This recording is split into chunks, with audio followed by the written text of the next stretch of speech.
हरे कृष्णा। ओम नमः शिवाय। प्रिय भक्तों, आप सबका हमारे YouTube चैनल में बहुत बहुत स्वागत है। आज आप वैशाख माह महात्म्य के अध्याय 6 की कथा का श्रवण करेंगे। तो भगवान श्री नारायण के चरणों का ध्यान करते हुए आइए आरंभ करते हैं वैशाख माह महात्म्य की कथा का। इस अध्याय में भगवत कथा के श्रवण और कीर्तन का महत्व तथा वैशाख मास के धर्मों के अनुष्ठान से राजा पुरुयशा का संकट से उद्धार, इन बातों का वर्णन है। कथा अनुसार श्रुतदेव जी बोले, मेष राशि में सूर्य के स्थित रहने पर जो वैशाख मास में प्रातःकाल स्नान करता है और भगवान विष्णु की पूजा करके इस कथा को सुनता है, वह सब पापों से मुक्त हो भगवान विष्णु के परम धाम को प्राप्त होता है। इस विषय में एक प्राचीन इतिहास कहते हैं, जो सब पापों का नाशक, पवित्र कारक, धर्मानुकूल, वंदनीय और पुरातन है। गोदावरी के तट पर शुभ ब्रह्मोश्वर क्षेत्र में महर्षि दुर्वासा के 2 शिष्य रहते थे, जो परमहंस ब्रह्मनिष्ठ उपनिषद विद्या में परिनिष्ठित और इच्छा रहित थे। वे भिक्षा मात्र भोजन करते और पुण्यमय जीवन बिताते हुए गुफा में निवास करते थे। उनमें से एक का नाम था सत्यनिष्ठ और दूसरे का तपोनिष्ठ। वे इन्हीं नामों से तीनों लोकों में विख्यात थे। सत्यनिष्ठ सदा भगवान विष्णु की कथा में तत्पर रहते थे। जब कोई श्रोता अथवा वक्ता न होता तब वे अपने नित्य कर्म किया करते, और यदि कोई श्रोता उपस्थित होता तो उसे निरंतर वे भगवत कथा सुनाते, और यदि कोई कथावाचक भगवान विष्णु की कल्याणमयी पवित्र कथा कहता तो वे अपने सब कर्मों को समेटकर श्रवण में तत्पर हो उस कथा को सुनने लगते थे। वे अत्यंत दूर के तीर्थों और देव मंदिरों को छोड़कर कथा विरोधी कर्मों का परित्याग करके भगवान की दिव्य कथा सुनते और श्रोताओं को स्वयं भी सुनाते थे। कथा समाप्त होने पर सत्यनिष्ठ अपना शेष कार्य पूरा करते थे। कथा सुनने वाले पुरुष को जन्म मृत्युमय संसार बंधन की प्राप्ति नहीं होती, उसके अंतःकरण की शुद्धि होती है। भगवान विष्णु में जो अनुराग की कमी है वह दूर हो जाती है और उनके प्रति गाढ़ अनुराग होता है। साथ ही साधु पुरुषों के प्रति सौहार्द बढ़ता है। रजोगुण रहित गुणातीत परमात्मा शीघ्र ही हृदय में स्थित हो जाते हैं। श्रवण से ज्ञान पाकर मनुष्य भगवत चिंतन में समर्थ होता है। श्रवण, ध्यान और मनन यह वेदों में अनेक प्रकार से बताया गया है। जहाँ भगवान विष्णु की कथा नहीं होती हो और जहाँ साधु पुरुष ना रहते हों, वह स्थान साक्षात गंगा तट ही क्यों ना हो, निसंदेह त्याग देने योग्य है। जिस देश में तुलसी नहीं है अथवा भगवान विष्णु का मंदिर नहीं है, ऐसा स्थान निवास करने योग्य नहीं है। यह निश्चय करके मुनिवर सत्यनिष्ठ सदा भगवान विष्णु की कथा और चिंतन में संलग्न रहते थे। दुर्वासा का दूसरा शिष्य तपोनिष्ठ दुराग्रह पूर्वक कर्म में तत्पर रहता था। वह भगवान की कथा छोड़कर अपना कर्म पूरा करने के लिए इधर उधर हट जाता था। कथा की अवहेलना से उसे बड़ा कष्ट उठाना पड़ा। अंततो गत्वा कथा परायण सत्यनिष्ठ ने ही उसका संकट से उद्धार किया। जहाँ लोगों के पाप का नाश करने वाली भगवान विष्णु की पवित्र कथा होती है, वहाँ सब तीर्थ और अनेक प्रकार के क्षेत्र स्थित रहते हैं। जहाँ विष्णु कथा रूपी पुण्यमयी नदी बहती रहती है, उस देश में निवास करने वालों की मुक्ति उनके हाथ में ही है। पूर्व काल में पांचाल देश में पुरुयशा नामक एक राजा थे, जो पुण्यशील एवं बुद्धिमान राजा भूरियशा के पुत्र थे। पिता के मरने पर पुरुयशा राज्य सिंहासन पर बैठे। वे धर्म की अभिलाषा रखने वाले, शूरता, उदारता आदि गुणों से संपन्न और धनुर्वेद में प्रवीण थे। उन महामती नरेश ने अपने धर्म के अनुसार पृथ्वी का पालन किया। कुछ काल के पश्चात राजा का धन नष्ट हो गया।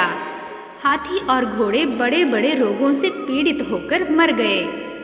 उनके राज्य में ऐसा भारी अकाल पड़ा जो मनुष्यों का अत्यंत विनाश करने वाला था।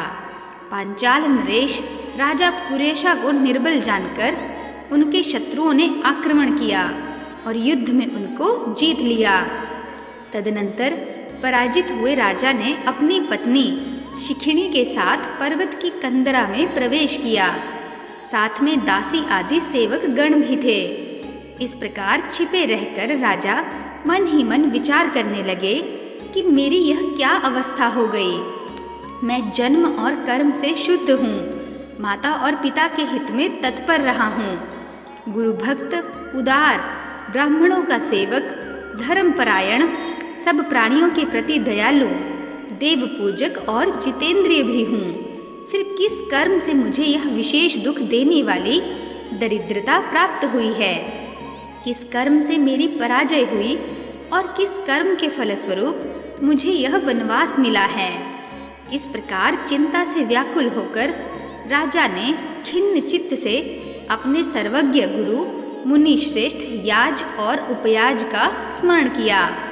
राजा के आवाहन करने पर दोनों बुद्धिमान मुनीश्वर वहां आए। उन्हें देखकर पांचाल प्रिय नरेश सहसा उठकर खड़े हो गए और बड़ी भक्ति के साथ गुरु के चरणों में मस्तक रखकर प्रणाम किया। फिर वन में पैदा होने वाली शुभ सामग्रियों के द्वारा उन्होंने उन दोनों का पूजन किया और विनीत भाव से पूछा, विप्रवरो, मैं गुरु चरणों में भक्ति रखने वाला हूँ। मुझे किस कर्म से यह दरिद्रता, कोष हानि और शत्रुओं से पराजय प्राप्त हुई है? किस कारण से मेरा वनवास हुआ और मुझे अकेले रहना पड़ा? मेरे ना कोई पुत्र है, ना भाई है और ना हितकारी मित्र ही है। मेरे द्वारा सुरक्षित राज्य में यह बड़ा भारी अकाल कैसे पड़ गया? ये सब बातें विस्तार पूर्वक मुझे बताइए। राजा के इस प्रकार पूछने पर वे दोनों मुनि श्रेष्ठ कुछ देर ध्यान मग्न हो इस प्रकार बोले, राजन, तुम पहले के 10 जन्मों तक महापापी व्याध रहे हो। तुम सब लोगों के प्रति क्रूर और हिंसा परायण थे। तुमने कभी लेश मात्र भी धर्म का अनुष्ठान नहीं किया। इंद्रिय संयम तथा मनोनिग्रह का तुम में सर्वथा अभाव था। तुम्हारी जीभा किसी प्रकार भगवान विष्णु के नाम नहीं लेती थी। तुम्हारा चित्त गोविंद के चारों चरणारविंदों का चिंतन नहीं करता था और तुमने कभी मस्तक नवाकर परमात्मा को प्रणाम नहीं किया। इस प्रकार दुरात्मा व्याध का जीवन व्यतीत करते हुए तुम्हारे 9 जन्म पूरे हो गए। 10वां जन्म प्राप्त होने पर तुम सहया पर्वत पर पुनः व्याध हो गए।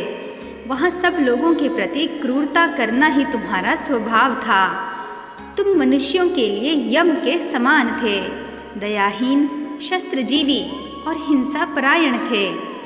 अपनी स्त्री के साथ रहते हुए राह चलने वाले पथिकों को तुम बड़ा कष्ट दिया करते थे और बड़े भारी शठ थे। इस प्रकार अपने हित को न जानते हुए तुमने बहुत वर्ष व्यतीत किए। जिनके छोटे छोटे बच्चे हैं, ऐसे मृगों और पक्षियों के वध करने के कारण तुम दयाहीन दुर्बुद्धि को इस जन्म में कोई पुत्र नहीं प्राप्त हुआ। तुमने सबके साथ विश्वासघात किया, इसीलिए तुम्हारे कोई सहोदर भाई नहीं हुआ। मार्ग में सबको पीड़ा देते रहे, इसलिए इस जन्म में तुम मित्र रहित हो। साधु पुरुषों के तिरस्कार से शत्रुओं द्वारा तुम्हारी पराजय हुई है। कभी दान न देने के दोष से तुम्हारे घर में दरिद्रता प्राप्त हुई है।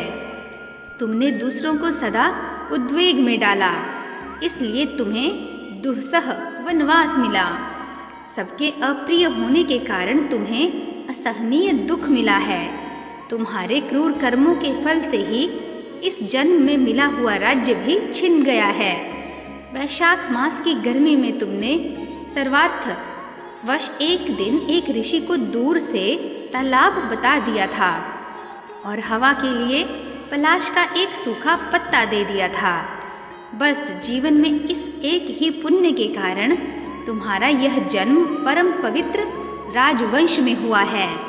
अब यदि तुम सुख, राज्य, धन धान्य आदि संपत्ति, स्वर्ग और मोक्ष चाहते हो अथवा सायुज्य एवं श्री हरि के पद की अभिलाषा रखते हो तो वैशाख मास के धर्मों का पालन करो। इससे सब प्रकार के सुख पाओगे। इस समय वैशाख मास चल रहा है। आज अक्षय तृतीया है। आज तुम विधि पूर्वक स्नान और भगवान लक्ष्मीपति का पूजन करो। यदि अपने समान ही गुणवान पुत्रों की अभिलाषा करते हो तो सब प्राणियों के हित के लिए प्याऊ लगवाओ।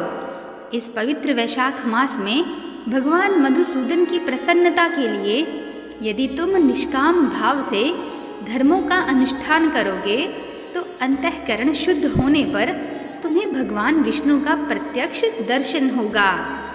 यूं कहकर राजा की अनुमति ले उनके दोनों ब्राह्मण पुरोहित याज और उपयाज जैसे आए थे वैसे ही चले गए। उनसे उपदेश पाकर महाराज पुरुयशा ने वैशाख मास के संपूर्ण धर्मों का श्रद्धापूर्वक पालन किया और भगवान मधुसूदन की आराधना की। इससे उनका प्रभाव बढ़ गया और बंधु बांधव उनसे आकर मिल गए।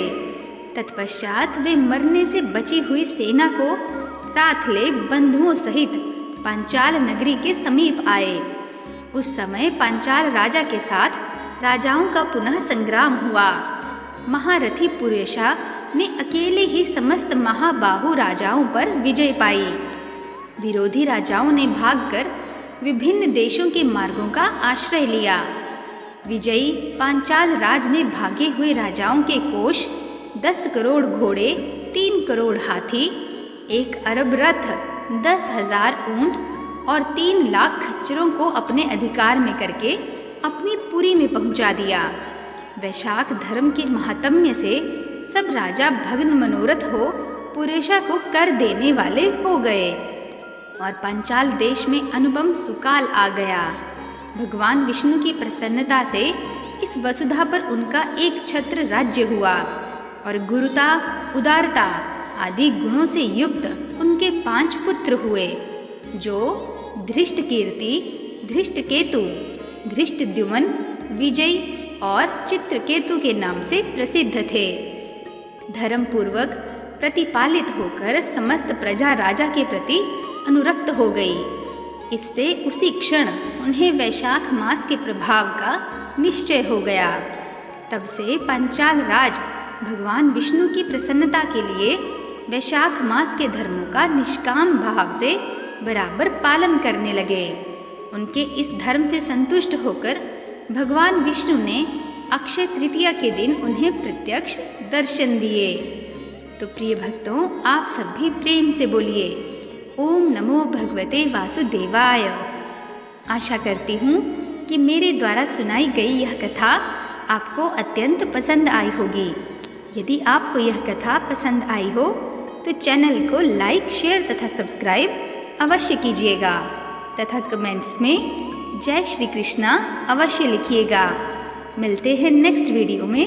तब तक के लिए नमस्कार।